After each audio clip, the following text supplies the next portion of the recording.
Tim's Garage in association with Cowlick Flicks and proudly sponsored by Ray Tuned and New Age Auto Parts. This is a Q&A session, so if you're looking for car mods, this is to do with it, but we're actually not doing anything as such in this episode. I've been asked a handful of questions at meets and in person, but also put a question and answer, which only got one reply, but we're going to answer that as well on the Facebook page. We're just trying this out to see if there's a need for this, if you actually care at all about Q&As, but here they go. So the number one question that I got asked from the Facebook question and answer thing, I was hoping to get this out before Christmas.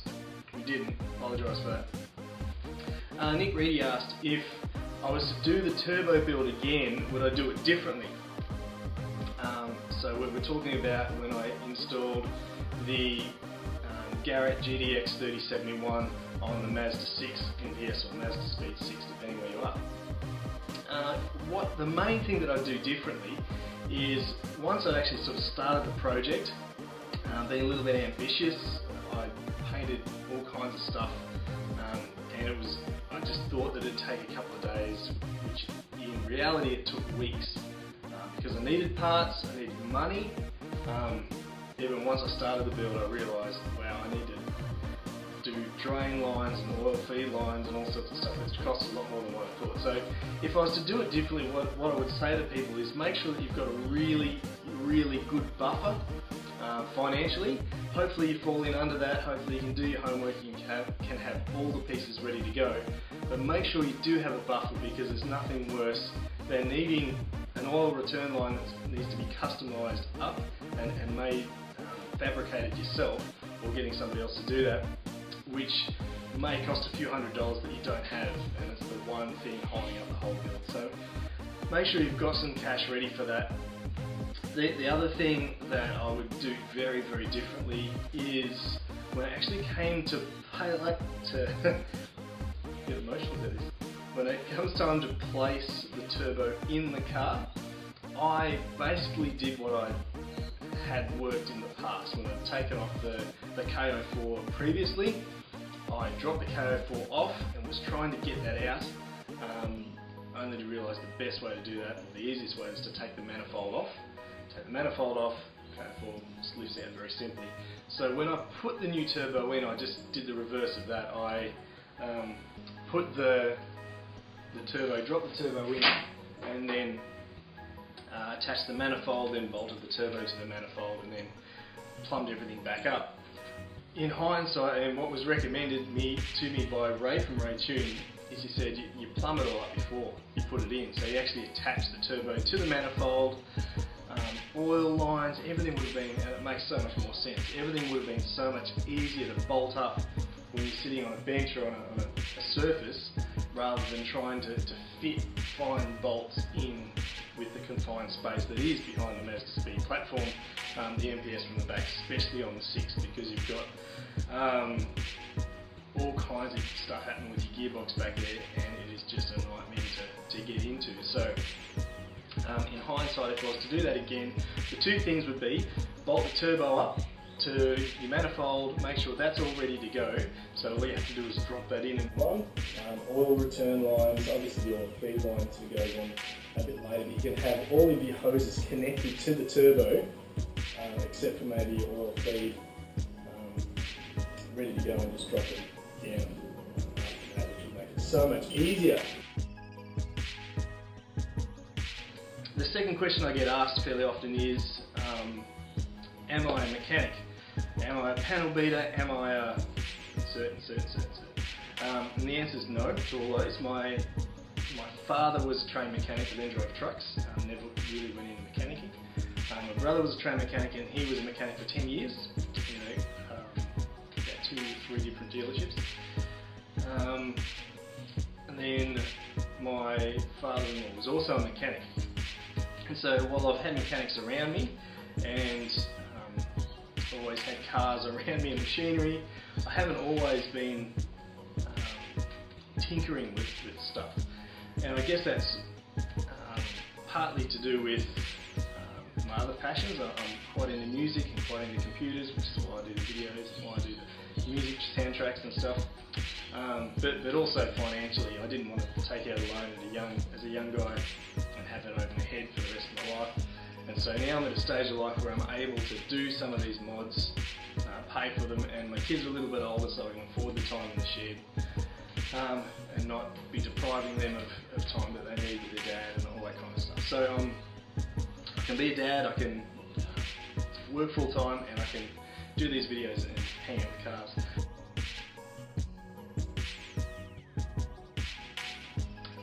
It all began, I couldn't find the videos that I was wanting. I was trying to do some mods, do some DIY, trying to save some money, trying to do it myself. Couldn't find the videos online, made the video myself as I learned how to do it. It was I think the high pressure fuel pump was one video, and then I installed an epoxy RSM meter on the Mazda 6, and both those got well over 1,000 hits, and I think they're climbing around the 2K, 2,000 or 2,500 mark now. People keep watching some of those videos, and they were really badly done. I'm happy to say they were bad, but there was obviously a need out there for them. So that's why I started early in that sort of 2014, which is last year now. Started making these videos. I want to save some money, I want to get my hands dirty, I'm building skills, I'm able to help out other people as they do it, and at the same time it's good fun hanging out with like-minded people and wrenching on cars and improving them for the most part anyway. So yeah.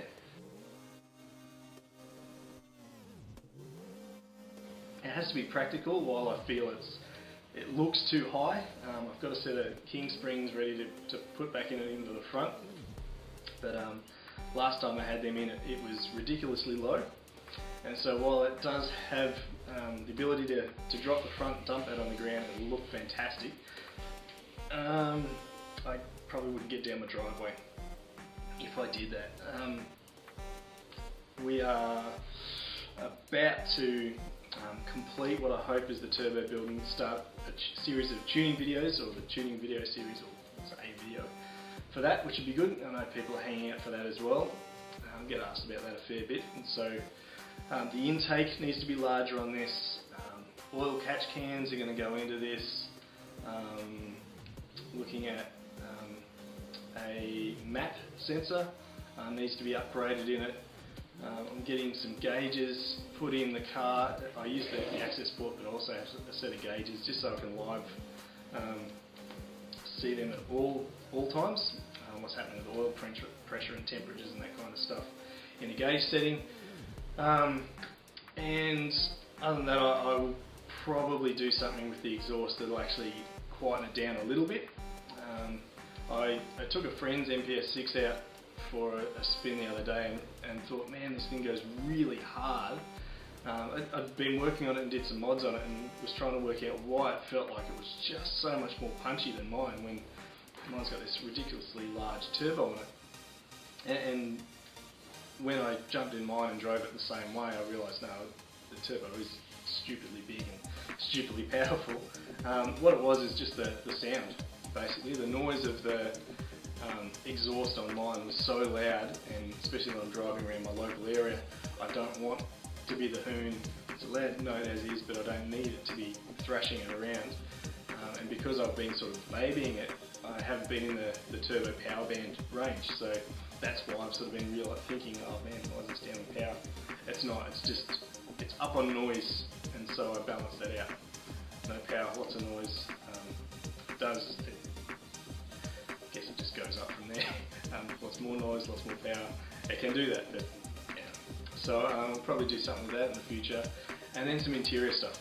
I want to upgrade the CD player to a screen. And I've been looking at for some time, and still continue to look at the moment for some RX-8 seats and steering wheel, which I think would be great in it, just to change the look, customise a little bit. I have been told they plug straight in, and I've seen a car with it on them, Mazda 6 with those in it, and it looks fantastic. So that's the little green envy is sort of hit me with that. So we'll see. That's sort of where we're at. The next thing, I guess the next logical thing for the car would be Bill's engine, and I'll be happy to do that, but obviously that's a big chunk of money, quite a large investment, and once again, to do the engine you might as well do some stuff in the drivetrain, and where's that stop? So yeah, that's the MPS 6. And yes, there are some videos coming out with the My Car segment.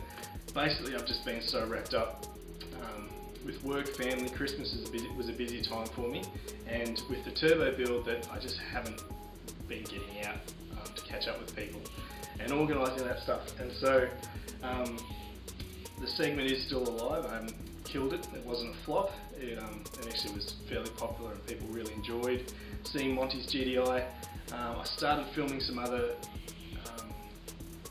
episodes of it, but didn't get to finish the clips, and so there's a few sort of part clips sitting in there ready to go, just editing and time. And so you will see definitely in the next coming year and the next coming months My Car episodes focusing on MPSs, especially fairly heavily on those, but also we'll look at some other cars as well, which would be excellent. Look, that's it for Q&A. If you've got questions, chuck them down anytime. Send me a private message or whatever via the Facebook page. Just click on the link, wherever I put it, I know. Click on the link and send us a private message that way. You can ask the questions in the comment section of this video, or you can Google Plus me or whatever that version is. I do check them all, not religiously, but at least once a week. I do check those things and keep asking questions about the videos and links. If you want me to answer that live, just say, can you answer this live? Usually I type it. I think I've said once before, I'm dyslexic, which means I can't spell for nuts. So when I do write replies, quite often they're all over the shop. So yeah, thanks for watching guys, and we'll see you on the next episode of Tim's Garage.